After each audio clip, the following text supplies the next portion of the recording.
Welcome. In this quick and easy guide, we'll walk through how to turn on Data Saver on Facebook so you can reduce your mobile data usage while staying connected. Whether you're scrolling through your feed, watching videos, or uploading pictures, enabling Data Saver helps you save bandwidth and keep your browsing smooth, especially when you're on the go. Let's get started. First, open the Facebook app on your phone.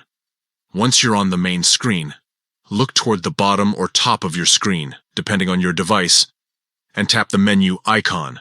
You'll recognize it as the three horizontal lines, sometimes called the hamburger icon.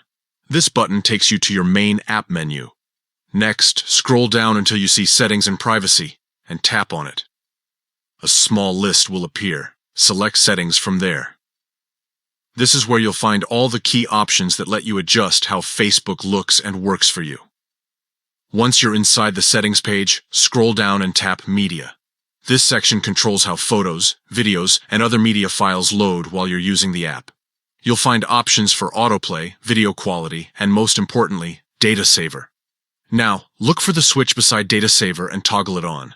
When Data Saver is enabled, Facebook automatically lowers the quality of photos and videos, so they use less mobile data. It's perfect when you're on a limited plan, or when you want to stretch your data further without missing out on posts and updates. And that's it. You've successfully turned on Data Saver in the Facebook app. From now on, your app will use less data whenever you're not connected to Wi-Fi. You can turn it off anytime by going back to the same place and switching the toggle off again. If you found this guide helpful, don't forget to like the video, drop a comment below if you have any questions, and subscribe for more simple tech tutorials just like this one. Thanks for watching.